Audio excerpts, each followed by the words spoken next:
Bonjour tout le monde, très heureux de vous retrouver sur Delta TV pour un nouvel agenda sportif. Aujourd'hui, nous parlerons karting, une fois n'est pas coutume, puisque je reçois Bernard Boidard, le président. Bonjour Bernard. Bonjour. Alors Bernard viendra nous parler non pas des soucis financiers de son association, qui depuis 28 ans vit bien, mais non, il y a un souci de place, la réglementation a changé. Bref, ils sont dans la panade. On verra tout ça. Après avoir jeté un coup d'œil sur ce qui nous attend sur les résultats, enfin les rencontres sportives à venir sur le littoral, on va commencer tout de suite avec le football. Il y a toujours un souffle de vie au sein de l'USG Foot. Le maintien est encore possible, mais s'il ne tient plus qu'à un fil, il faut une victoire samedi soir face à Bastia, l'actuel 4e du groupe. Ce ne sera pas facile, c'est sûr, mais l'USG va mieux. D'ailleurs, le nul obtenu la semaine dernière chez le leader Arras le prouve. Coup d'envoi samedi soir au Stade des Huttes à 18 h. Dernier match de l'année également pour nos basketteurs du BCM chez le leader Strasbourg. Dernier match de l'année donc, mais aussi dernier match pour toute une génération. Il y aura du changement l'année prochaine, excite les 4 joueurs US. Bokolo va certainement partir, Camara également, Akpo lui est en discussion. Bref, l'occasion pour tous ces joueurs de partir en beauté et de glisser en cas de victoire en Alsace. Une sacrée peau de banane aux joueurs de Vincent Collet. Coup d'envoi lundi soir. Oui, c'est le lundi pour cause de diffusion sur Sport+. Lundi soir à 19 h. Pas de hand, il faudra attendre la semaine prochaine pour voir les joueurs du stade Valéry-Quay venir défier l'USG salle Frédéric Petit. Ça, c'est pour la semaine prochaine. Donc voilà, on va tout de suite passer à la partie invitée. C'est tout pour les Sportco et entamer la discussion karting. Alors, Bernard, depuis 4 ans, vous tirez la sonnette d'alarme. Alors, on peut savoir pourquoi. Disons qu'au niveau réglementation, disons que ce soit préfecture et disons fédération, au niveau sécurité, ça se durcit de plus en plus.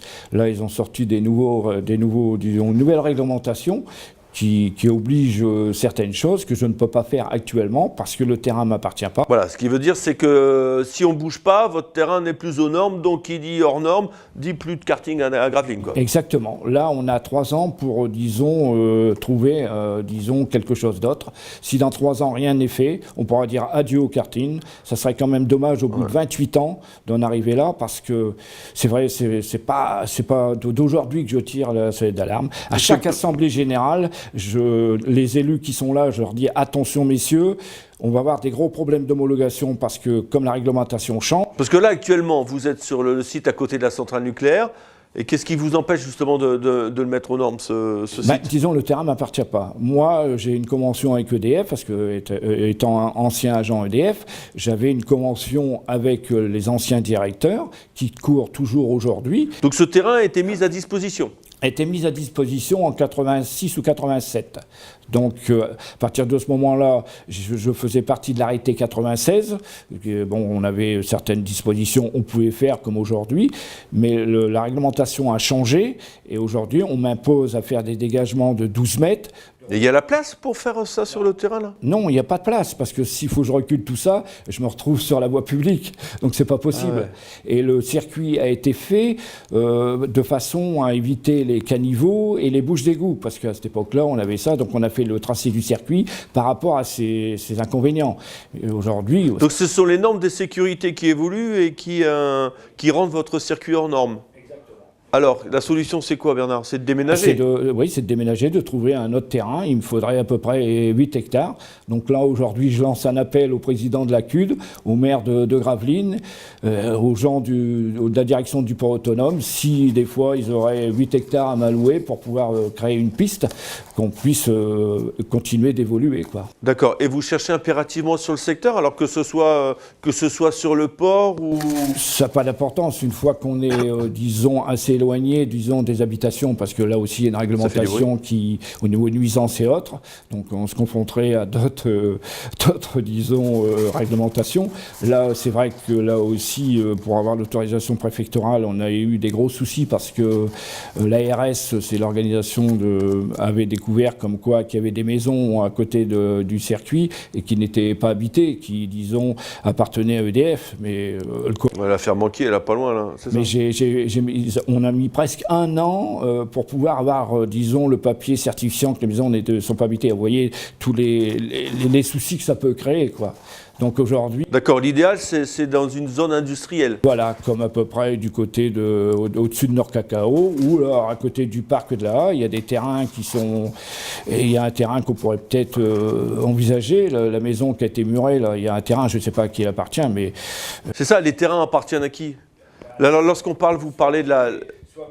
Derrière un Nord-Cacao, ça appartient à la CUD. Donc on attend une autorisation de la CUD, mais comme le président, c'est M. Vergrit, le président de la CUD actuellement. Et puis il y a pas mal de changements au sein de la CUD. Là, exactement, donc j'ai profité de l'occasion pour envoyer des courriers à ces personnes pour, disons, les alerter un petit peu du problème, quoi. Oui, parce que c'est quand même c'est une asso qui marche, hein, 128 licenciés, c'est ça? 128 licenciés, oui, on n'a pas de problème. Ce qui vous place au 3e rang au niveau régional. Rang de la région Nord-Picardie. On n'a pas de problème financier, c'est une structure qui marche très bien, à tout niveau. On accueille des handicapés, on fait des journées handicapées, qui continuent après, bien sûr, parce qu'il y a beaucoup de centres qui reviennent en dehors disons, de cette journée. On accueille beaucoup de jeunes, l'été, juillet, août, même là, cette semaine, pendant 15 jours, on a eu beaucoup de centres. On a eu Grandfort, on a Petitfort, on a eu Wattignies, on a beaucoup de... Parce que cette autorisation, enfin, d'homologation, c'est pour les courses compétition ou c'est pour l'ensemble? Disons que la première chose, c'est la préfecture qui prime sur la fédération. Tant que la préfecture... Vous dépendez de les deux. La Fédération française des sports automobiles, voilà. C'est ça? Donc la première chose, c'est la préfecture. La préfecture fait passer quelqu'un pour contrôler le circuit. La personne délivre une attestation comme quoi que le circuit est, disons... un agrément, quoi, aux normes. Voilà. Donc eux m'ont donné une autorisation, disons, de 3 ans avec grande difficulté. C'est parce que, bon, par relation, on a réussi à faire passer quand même l'autorisation, mais disons on a 3 ans, donc après ça, l'autorisation de préfecture, on envoie ça à la fédération, mais la fédération me dit attention, c'est bien gentil, mais il faut que vous mettiez, disons, aux nouvelles normes, disons, de la réglementation. D'accord, donc si vous n'êtes plus aux normes, vous n'allez même plus pouvoir recevoir du loisir ou du des loisir, handicapés. Si, ça on peut continuer, on a 3 ans, ce que je disais tout à l'heure. Et au terme des 3 ans? Au terme des 3 ans, c'est fini. Oh, punaise. Donc là, aujourd'hui, on est au pied du mur. Et qu'on ne me dise pas aujourd'hui qu'ils découvrent la chose, parce que comme je disais tout à l'heure, ça fait plus de 4 ans que je dis attention à chaque assemblée générale, il y a des élus qui sont là. Donc je leur dis attention, on risque d'avoir des gros problèmes. Mais j'ai l'impression que, bon, c'est rien, le président il dit, mais ça se passe toujours bien. Il arrive toujours à se débrouiller dans des situations difficiles. Mais aujourd'hui, je ne peux plus me débrouiller. Là, c'est vraiment au pied du mur, là. Voilà, donc il faut faire quelque chose faut vous trouver un terrain. Oui, il faut me trouver un terrain et puis d'avoir une discussion ouverte avec certains élus. Parce que avoir un terrain, c'est une chose, mais après, il faut le mettre aux normes, ce terrain. Donc ça a encore coût, tous ces trucs-là. C'est vous qui seriez prêt à prendre l'association, prendre en charge une partie des travaux, quoi. Disons que je pourrais faire certains travaux, mais me poser par exemple... Si on vous donne un terrain demain, et il faut quand même qu'il soit goudronné, il faut qu'il y ait... Si on fait un circuit, il faudrait faire un circuit... Pas vous donner un champ de patates non plus, ça va pas... Non, parce que le souci, c'est de faire le circuit, c'est-à-dire 1200 mètres sur 8 mètres de large. Là, ça a un coût, c'est vrai. Il y a peut-être ça à prendre en considération, disons, au niveau des élus, quoi, parce que bon... Et le restant, aujourd'hui, j'ai assez de bénévoles pour retrousser mes manches et de finir le terrain, quoi.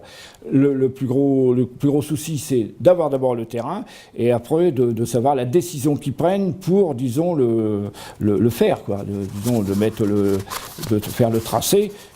Ça, le tracé, vous en chargez, ça. Tout ce que ce soit bitumé, quoi. Voilà, le tracé, j'ai déjà des plans, il n'y a pas de problème. J'ai fait une estimation approximative par rapport à... Il faut compter au niveau macadam, il faut compter, disons, avec le décaissement et autres, il faut compter 600 000 € quand même. Hein. Donc, ah oui, quand même. Ah oui, c'est pour ça que...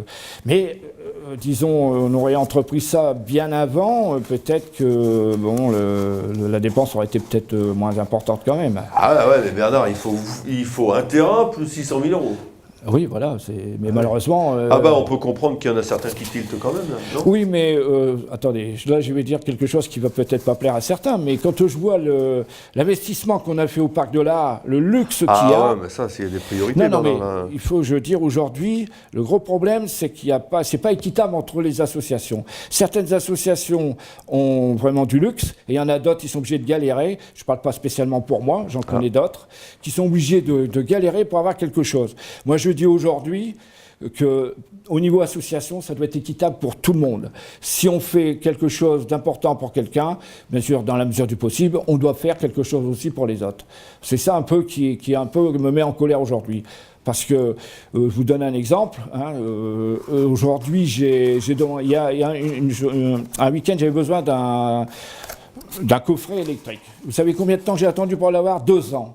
2 ans pour avoir un coffret électrique. Et encore, après réclamation. Ah, vous voyez, il y a de quoi être en colère. Parce qu'à chaque fois que je demande quelque chose, on me dit, mais monsieur Bader, je ne peux pas vous le donner. Le terrain ne m'appartient pas. Que vous que je fasse? Il se retranche derrière cet argument.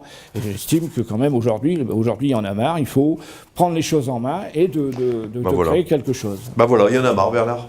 Oui, non, c'est sûr, là, je suis honnêtement... je sens que vous êtes remonté. Je suis en colère, parce qu'on aurait fait les choses bien avant, on aurait pu gentiment amener les choses et de faire quelque chose de correct. Ça va s'arranger, Bernard. J'espère de tout cœur. Allez, écoutez, en tout cas, vous ne nous manquerez pas de donner l'évolution quand même de ce qui se passe au sein du karting club de Gravelines. Là, il y a un journal, disons, demain, il y a un article qui paraîtra dans le Phare et Nord Littoral, et là, la semaine prochaine... vous tirez toutes les sonnettes, là, hein? Ah oui, non, mais j'ai dit que j'allais... Il faut que ça bouge. Il faut que ça bouge, sinon vous fermez. Exactement. Voilà. Donc, et ça, je ne le veux pas, parce qu'après 28 ans d'efforts, ça serait dommage qu'au bout de 28 ans, on soit obligé de dire, terminé, on met la clé sous le paillasson, et on s'en va. Ouais. Là, je crois que... On a bien compris.